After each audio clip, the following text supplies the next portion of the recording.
Welcome back to the 2024 Canadian Real Estate Investor Playbook Series. I'm Paul. Let's get into Chapter 3. We're gonna master the new rules of our marketplace. The future is data-driven. Friends, this video is all about living and breathing the new rules of our marketplace, making them your mantra. Commit and you will weather the storm with success. Today's successful investors are intimately attuned to the market changes, and they have returned to core principles that we know work. A solid plan, a quality property, a desirable area with stability and growth, and most importantly, cash flow, cash flow, cash flow. This means buy smart, ride the appreciation wave, but don't bank on it. Make your portfolio recession-proof. And remember, the demand for rental housing is growing and supply is short. Here are the new rules I am using for myself and with my clients. You can do this too. 1, embrace a strategic and flexible mindset. Open to change, stretch your comfort zone, and remove all emotion. Take a moment and check your mindset. Are you open or are you resisting the necessary change? Let's use an analogy. If you are building a house, you need a plan, so you know what you're building, right? Then you'll need a hammer and a screwdriver and a drill and other tools to make it happen. Would you resist using the tools that you need to get the job done? Of course not. In real estate, you start with where you want to go, where you want to end up, the kind of lifestyle you want to live. Then you figure out the tools, the strategies you need to get it done. This might be single family rentals, it might be a rent to own, it might be an Airbnb or Airbnb arbitrage, it might be multifamily properties or a combination of all these type of things. Make sense? These are the tools that we need. Yes, you may need to change your original plan. You might need to turn away from what you've already done in the past decade to achieve the lifestyle that you want in the next decade. Yes, you may need to update your tools and your hardware. You are now an asset manager and you're ready to play. Number 2, you need to learn from the past to predict the future. Dive deep into historical data to understand the cyclical patterns and reasonably forecast the future. This economic environment we're in may be new and may be shocking to many investors, but it's not new in history. Instead of panicking, we need to ask what happened in past market cycles. We can reasonably predict what will happen in the future in order to rationally manage our risk. To win at real estate, you don't have to be an economist, but you need to get the fundamentals right. Here's a brief summary of some of the historical data that influence real estate in Canada. I've included excellent resources for those of you who want to dig deeper. Let's see what history reveals about inflation. Like it or not, Canada has a debt-based economy. If the national debt isn't growing, neither is our gross domestic product, the GDP. Very simply, central banks need a small amount of inflation so the spiral of debt does not get out of control. In time, inflation will resolve itself. Once it does, interest rates will come back down to reasonable levels. They must, because the governments are feeling the pain too with their own interest rate payments. I know this is a lot to absorb. For now, if you only remember one thing, remember this. If you are sitting on cash when inflation is high, you will destroy your purchasing power. Check out what happens when you map real estate price growth to income growth. Historically, real estate keeps pace while incomes clearly do not. Inflation destroys your purchasing power. Here's what history reveals about interest rates. Clearly, we've just come out of a decade of historically low interest rates.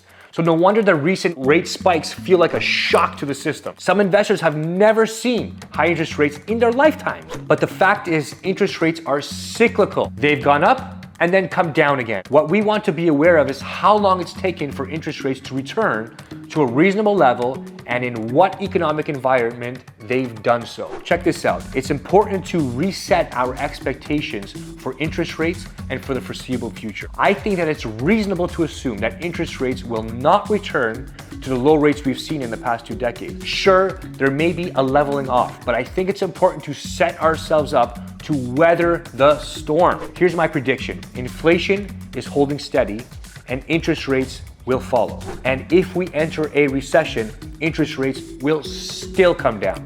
As inflation and prices increase, does your income keep pace? Sadly, no. We all know that for sure now. Real incomes shrink as prices go up, and it takes more of your hard-earned after-tax income just to maintain your lifestyle. Forget about your big vacation dream. But those of us with rental properties producing steady, positive monthly cash flow are able to maintain our lifestyle. This is why we say in times of higher inflation, Income is a unicorn. If you're still not convinced that real estate's the way to go, even when inflation is high, I'll say it another way. Yes, inflation causes groceries to go higher, but it also causes real world assets like real estate to go higher. So if you don't have real world assets, you are losing purchasing power.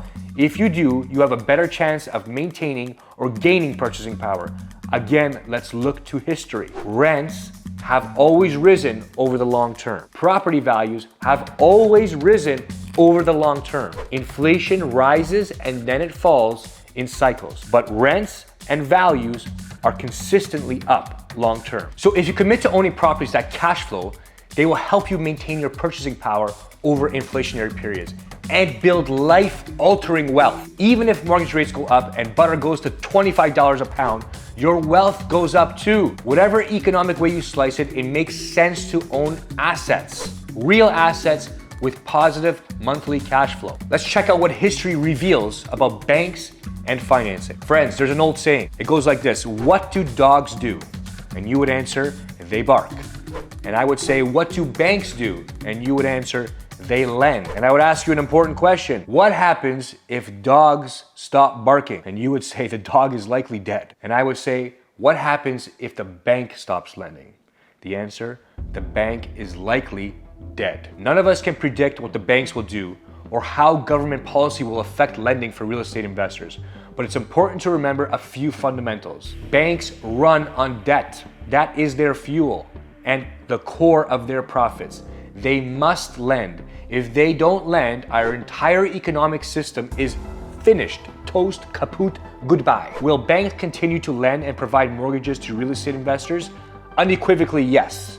Will the rules for qualification change, relax, tighten, etc. over time? Absolutely yes. Are the banks easy to work with? Never. Do they need us as much as we need them? Yes. Because if you stop using the bank is done. If you're valuable to the bank, will the bank want to do business with you? That's the trick, folks. Be valuable to the bank. It's a yes. Real estate investing is not going away anytime soon. Canada is in desperate need for housing. We don't have nearly enough supply, and demand is through the roof. It's most likely that the private sector, which is you, who will be stepping up to provide the affordable housing that we need. The only way to create rental housing is with new debt. In other words, banks must lend. As the lending landscape ebbs and flows, you'll want to stay on the cutting edge. Having an investor-focused mortgage broker on your team is like playing hockey with a first-line superstar on your side. It's like having McDavid on your team. Remember, there's no I in real estate. You need a team you can count on. Your network will quite literally be your net worth. Here's what history reveals about market appreciation. I don't mean to burst your bubble, but did you think that the double-digit appreciation party in some areas of Canada would go on forever? At the risk of pissing some of you off, this leveling off of appreciation we're experiencing right now is actually closer to the long-term average. In fact, the average Canadian appreciation rate has remained 6 to 7% through every up and down we've seen in Canada since 1960, and I can prove it. So it's only a disaster if you're a flipper or a speculator betting only on appreciation. And even then, you can choose to change your strategy and still win. Yes, history reveals that real estate has always been a good investment. But remember, real estate investing is a regional game. So you need to know how to identify the gold zone. So where are these gold zones? Let's uncover the prime real estate investment regions to invest in based on current growth trajectories and future potential, and avoid the rest. Real estate investing principles may be universal, and 6 to 7% may be the average across the country, but real estate investing is one property at a time, and appreciation varies by region. This means that it's critical now for you to evaluate where you want to invest based on the growth within communities and even within the neighborhoods. If you invest in the GTA right now, the prices are so high, you're basically only banking on appreciation. This increases your risk. If you invest in a neighborhood going through a slump, you're toast before you start. For example, I spent the first 13 years of my career investing in the Greater Toronto area. The GTA was a great place to invest for a long time, but today the GTA is like a cup that's overflowed. Appreciation has leveled off and prices have risen dramatically, making it nearly impossible to cash flow with just 20% down. For these reasons, we don't invest much in the GTA anymore. Instead, we've found other areas that extend further from the GTA with more long-term potential, and I call these the gold zones. So where are these gold zones in Ontario? If you're heavily invested in a major city such as Toronto, Vancouver, or Calgary, it might be time to cash in and look further out. Seek out the gold zones in your area, such as the Golden Horseshoe region in Ontario, thriving cities that radiate out from the GTA and major centers. Let's find where the real gold is. It's the conversation that no one else is having. Today, the real gold lies in smaller communities radiating out from the GTA or the major city near you. Why?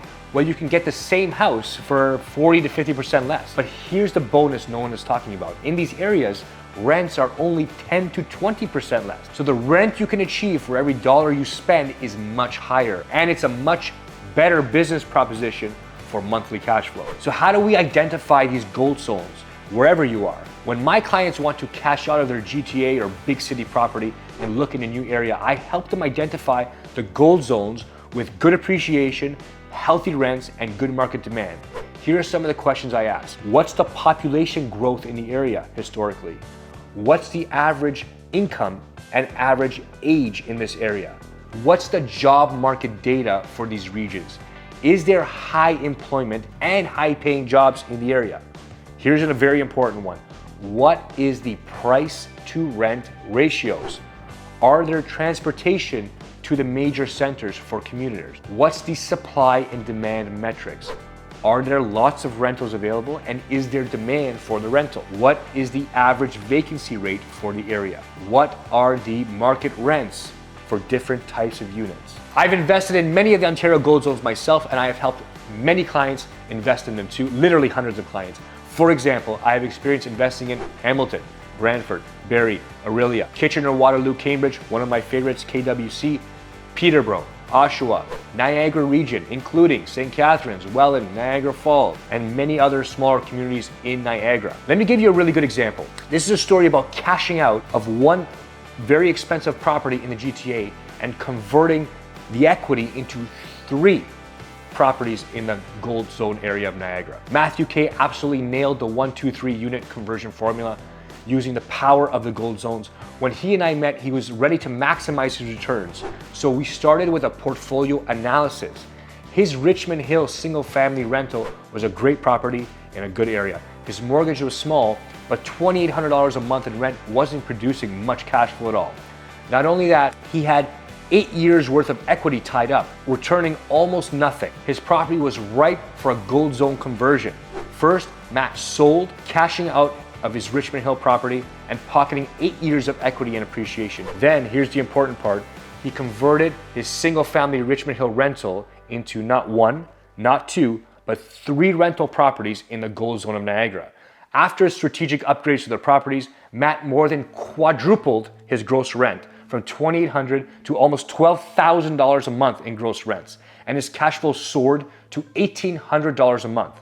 Don't believe me? Check out Matt's Instagram linked in the description below. You'll see the story for yourself.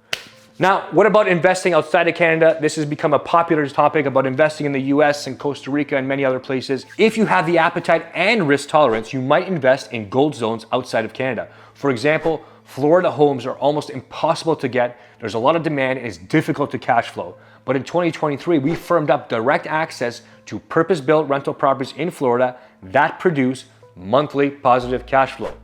These opportunities are only available to my mentees, my coaching clients, and investors in my network. Whatever your interest, just remember, if you go further out into areas you don't know personally, make sure you work with people with skin in the game who know the area and are invested there themselves.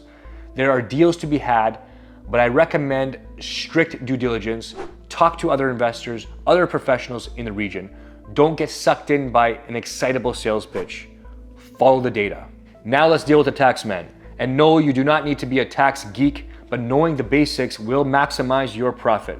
I am not a tax accountant, and please don't consider this tax advice, but generally, owning rental properties is highly tax efficient. I do advise that you find and collaborate with a good accountant who is a real estate investor themselves. This is the key. If you're a client of ours, you already have access to our trusted list of local tax accountants who understand and know real estate investing inside and out. Bonus, check out the link in the description, book a one-on-one call, we can talk and I can set you up. For now, here's the basics. This is how appreciation works. Appreciation on the home you live in, your personal residence, is tax-free. Most of you know that. But when you sell an investment property, any appreciation gains from what you bought, the property, will be taxed using the capital gains formula in Canada.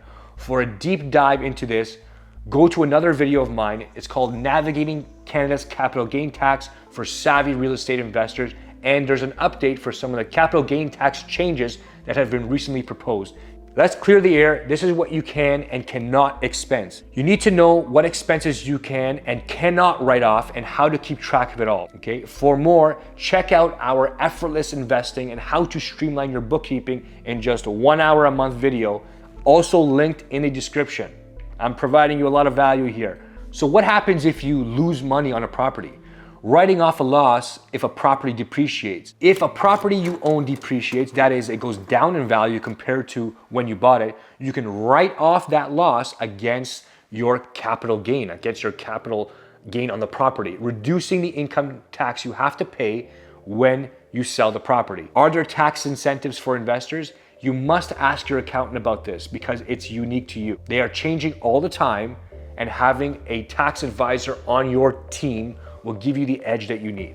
For more information, check out the book titled Legal, Tax, and Accounting Strategies for Canadian Real Estate Investors. It's linked in the description below. But if I invest in real estate and make a profit, aren't I gonna have to pay taxes on my profits? This is one of the craziest excuses I've ever heard for not getting into real estate. Imagine that, being afraid of earning more income because you have to pay more tax. Call me crazy, but if you have a tax bill, it means you're making money. You know what they say about the inevitability of death and taxes, right? Expecting complete tax avoidance is not only unachievable, it's delusional in North America. Investors need to focus on maximizing income and minimizing tax within the law. For more, check out my video where I get into how much tax you pay, listed in the description below. We get into great detail. Now here's my thoughts on incorporation. You'll see videos on this all over YouTube, but let's simplify it here. Depending on your goals with your investments, you may be wondering whether or not you should incorporate. For sure, you'd need to talk to your accountant and tax planner about your personal situation. But what I see is that most people start out purchasing their properties outside of a company. In my opinion, using a corporation doesn't make sense unless your goal is massive growth. That is, going quickly from 0 to 10 properties in the first 3 to 5 years. If your ultimate goal is to have 2 to 5 properties long term, the cost and pain to maintain a corporation might not be worth it. Also, it's important to remember that having a corporation won't make or break your long-term goals. Using a corporation is a tactic, not a foundational strategy. Get advice from the beginning to avoid silly, costly mistakes. If you want to learn more about this topic, read the article, Should I Incorporate My Real Estate Business? It's linked in the description below. Let's talk about risk. Your goal is to get to a point where your property sustains itself, and that de-risks almost everything. To play to win at the current real estate game, you'll need to put on your asset manager hat and never take it off, by the way. This means you'll need to dynamically manage your assets to minimize risk and maximize returns at the same time. This means taking all of the factors we've already discussed into account and taking action from there.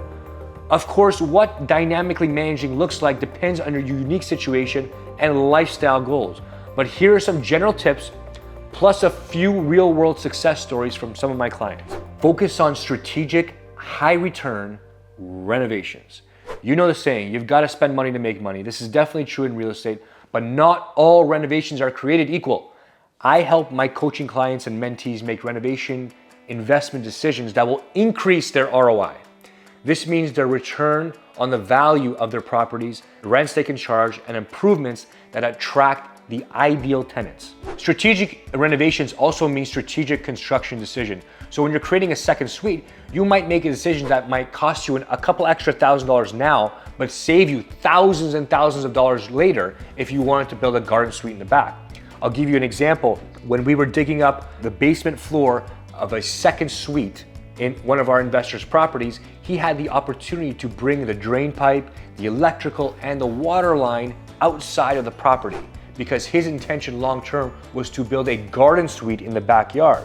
Now, while doing this work of bringing the lines outside cost an extra couple thousand now, it saved him about $10,000 to $12,000 and a lot of pain later when he was ready to build the garden suite. High-end countertops might make sense for an Airbnb in downtown Toronto, but might be a waste of money for a basement apartment in a working class neighborhood. Yes, you must invest in your property, but do so strategically with upgrades that give you the highest return on your dollar. Let's be obsessive about positive cash flow.